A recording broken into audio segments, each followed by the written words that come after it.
Leo Tolstoy की एक बहुत ही प्रसिद्ध कहानी है। कहते हैं कि पुराने रूस में 3 फकीर बहुत प्रसिद्ध हो गए। वे इतने प्रसिद्ध हो गए कि वहाँ का जो सबसे बड़ा पादरी था उसे उन तीनों फकीरों से बड़ी ईर्ष्या होने लगी, क्योंकि धीरे धीरे लोगों ने चर्च में आना ही बंद कर दिया था। चर्च से लोगों की भीड़ बिल्कुल गायब सी हो गई थी। अब सभी लोगों ने उन 3 फकीरों के पास ही जाना शुरू कर दिया था। वहाँ का प्रधान पादरी सोचता कि ये तीनों कौन हैं जो मेरे रहते संत बन गए, क्योंकि ईसाईयत में एक प्रथा है कि जब तक चर्च किसी इंसान को मान्यता ना दे दे तब तक वो संत नहीं बन सकता। पादरी बड़ा परेशान रहने लगा, क्योंकि लोगों में चर्च की लोकप्रियता दिनों दिन कम होती जा रही थी। लेकिन एक दिन तो हद ही हो गई। पादरी पूरे दिन चर्च में बैठा रहा, लेकिन एक भी व्यक्ति चर्च नहीं आया। पादरी के क्रोध का ठिकाना ना रहा। उसने निश्चय किया कि आज तो उन तीनों फकीरों की खैर नहीं, आज तो मैं उन तीनों को सबक सिखाकर ही रहूंगा। वह अपनी पूरी पादरी वेशभूषा में तैयार हुआ। उसने सोने का ताज पहना, हाथ में प्रधान पादरी का प्रतीक वाला सोने का डंडा लिया और चल पड़ा उन तीनों से मिलने। वे तीनों एक बड़ी सी झील के उस पार रहा करते थे। पादरी एक नाव में बैठकर झील के उस पार पहुंचा। थोड़ा आगे चलने पर उसे एक बड़े से पेड़ के नीचे 3 सीधे साधे से इंसान बैठे हुए दिखाई दिए। वे तीनों पलथी मारकर चुपचाप उस पेड़ के नीचे बैठे हुए थे। पादरी ने उनके पास जाकर कहा, क्या तुम तीनों ही वो प्रसिद्ध संत हो जिनके कारण लोगों ने मेरे चर्च में आना बंद कर दिया है? उन तीनों ने कहा, संत? अरे नहीं नहीं, हम किस बात के संत? हम संत बनने के लायक नहीं हैं। ये तो यहाँ के लोग कहते हैं कि हम तीनों संत हैं। पता नहीं किसने ये झूठी अफवाह फैला दी, जिसे सुनकर लोगों की भीड़ यहाँ आती है। हम तो रोज ही इन्हें मना करते हैं कि यहाँ मत आया करो, लेकिन हम जितना मना करते हैं भीड़ उतनी ही बढ़ती जा रही है। हम इस भीड़ से परेशान हो चुके हैं। ये भीड़ भाड़ हमें रुचती नहीं। हम तो एकांत में ही रहना चाहते हैं। अच्छा हुआ आप आ गए। अब आप ही बचाइए हमें इस भीड़ से। यह सुन वह पादरी तो खुशी से फूला न समाया। सोचने लगा, ये तो बड़े ही भोले लोग निकले। खटिया खड़ी कर दूंगा इन तीनों की। आज तो इन तीनों को लाइन में लगाकर ही जाऊंगा। पादरी ने पूछा, लेकिन तुम तीनों करते क्या हो? उन्होंने कहा, कुछ नहीं, बस इस पेड़ के नीचे बैठकर ईश्वर की प्रार्थना करते हैं। पादरी ने पूछा, बाइबल कहाँ है? उन तीनों ने अपना सिर नीचे झुका लिया। पादरी ने पूछा, क्या हुआ? उन्होंने कहा, अब क्या बताएं आपसे, हम तीनों ही अनपढ़ हैं, हमें पढ़ना नहीं आता। बाइबल रखकर भी क्या करेंगे? यह सुनकर तो वह पादरी और भी खुश हुआ। सोचने लगा, अनपढ़ हैं फिर भी इतने सारे लोगों को बेवकूफ़ बना रखा है। इनकी तो मैं मटिया मेट कर डालूंगा, पूरे शहर के सामने इनकी बेइज्जती करूंगा। पादरी ने पूछा, फिर तुम लोग प्रार्थना कैसे करते हो? चर्च की प्रार्थना तो तुम्हें याद होगी ना? यह सुन उन तीनों ने फिर से अपना सिर नीचे झुका लिया। पादरी ने पूछा, अब क्या हुआ? तुम लोगों ने फिर से अपना सिर नीचे क्यों झुका लिया? उन्होंने कहा, क्या बताएं, बड़ी लज्जा आ रही है आपसे बताते हुए कि हमें प्रार्थना भी नहीं आती। पादरी ने आश्चर्य से कहा, क्या तुम्हें प्रार्थना भी नहीं आती?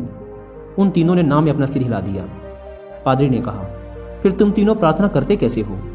उन्होंने कहा, आपके चर्च की प्रार्थना तो बड़ी लंबी चौड़ी है, हम अनपढ़ गवारों को याद ही ना हो पाई, और फिर गलत पढ़ने का कोई मतलब भी नहीं है।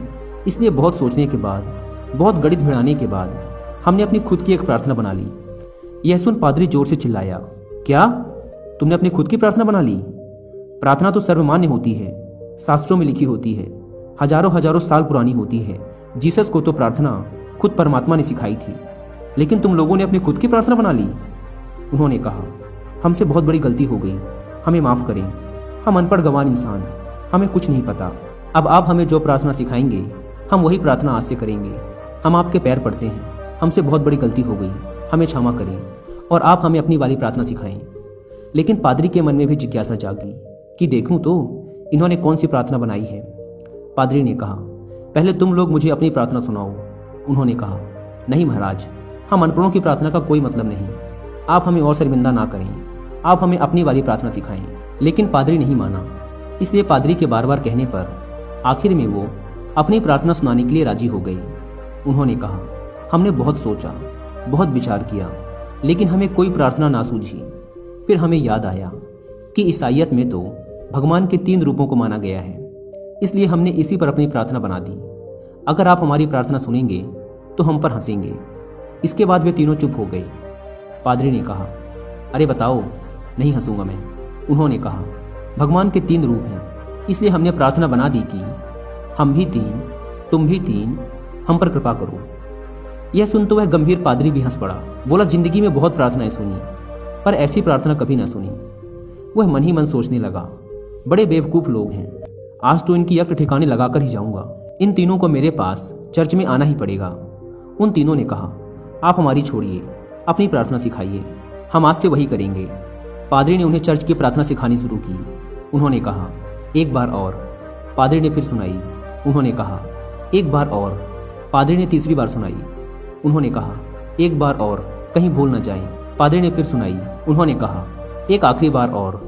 पादरी ने कहा, घबराओ मत, कभी कभी चर्च भी आया करो, धीरे धीरे तुम लोगों की भी जिंदगी सुधरने लगेगी, और अगर रोज आओगे तो यह प्रार्थना भी सीख जाओगे।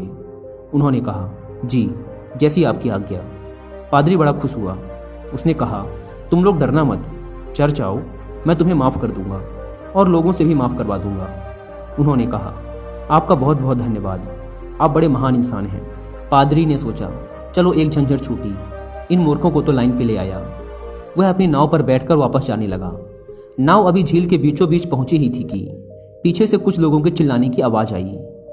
पादरी और माझी ने पीछे मुड़कर देखा तो उनकी आंखें फटी की फटी रह गई। वे तीनों पादरी को पुकारते हुए झील के पानी पर दौड़ते हुए चले आ रहे थे। वे तीनों पानी पर ऐसे दौड़ रहे थे मानो कोई जमीन पर दौड़ रहा हो। यह देखकर तो पादरी के हाथ से वह सोने का डंडा छूटकर वही नाव पर गिर गया। यह चमत्कार तो आज तक केवल जीसस ने ही करके दिखाया था। वे तीनों भागते हुए नाव के किनारे आकर खड़े हो गए और पादरी से कहने लगे, आप वो प्रार्थना हमें एक बार और सुना दें, हम उसे भूल रहे हैं। वो कहता है ऐसे शुरू होती है, ये कहता है ऐसे शुरू होती है, मैं कहता हूँ ऐसे शुरू होती है। हम तीनों में बहस शुरू हो चुकी है। अब हम बहस करें या प्रार्थना करें, इसलिए आप हमें वो प्रार्थना एक बार और सुना दें। पादरी ने तो झुककर उनके पैर ही पकड़ लिए और कहने लगा, अब तक जो भी बताया है, जो कुछ भी कहा है, सब कुछ भूल जाओ। तुम्हारी प्रार्थना जीती और मेरी हारी। तुम्हारी प्रार्थना ही श्रेष्ठ है। श्रेष्ठ है क्योंकि वह सुन ली गई है, और सच तो ये है कि अब से मैं भी तुम्हारी वाली ही प्रार्थना करूंगा। गलती तो मुझसे हुई है जो मैंने तुम्हारी प्रार्थना को कम समझा, जबकि कमी तो मेरी श्रद्धा, मेरी आस्था में थी, कमजोर तो मेरी प्रार्थना थी। इसलिए आप लोग मुझे क्षमा करें, बड़ा उपकार होगा। वे तीनों फकीर बोलते रहे कि आप एक बार हमें अपनी वाली प्रार्थना और सुना दें, लेकिन वह पादरी चुपचाप अपना सिर नीचे झुकाए वहां से चला गया। यह कहानी हमें सिखाती है कि यह जरूरी नहीं कि हमारे द्वारा की गई प्रार्थना शास्त्रों से ही ली गई हो। वो बहुत प्राचीन ही होनी चाहिए, लाखों लाखों लोगों द्वारा मान्यता प्राप्त होनी चाहिए। अगर हमारी प्रार्थना सच्ची है, सच्चे मन से की गई है, तो वो परमात्मा के द्वारा जरूर सुनी जाएगी, फिर चाहे वो 2 शब्दों की साधारण सी ही प्रार्थना क्यों ना हो। उन 3 साधुओं की कहानी से सीखने को तो हमें यही मिलता है कि हम चाहे कुछ भी करें, लेकिन उसे दिखावे के उद्देश्य से ना करें। हम जब भी किसी काम को करें तो हमारी पूरी आत्मा उस काम में उतर जानी चाहिए, उस काम के प्रति हमारा पूरा समर्पण होना चाहिए। अगर हम हर काम को इसी तल्लीनता के साथ कर पाए तो हर काम में हमारी सफलता निश्चित है, जैसे कि उन 3 साधुओं के साथ हुआ था। उन्होंने अपनी प्रार्थना को इतने समर्पण भाव के साथ किया था कि प्रार्थना उन्होंने नहीं, उनकी आत्मा ने की थी। फिर उनकी प्रार्थना इतनी सच्ची हो गई कि ईश्वर भी उनकी प्रार्थना को सुने बिना ना रह सका।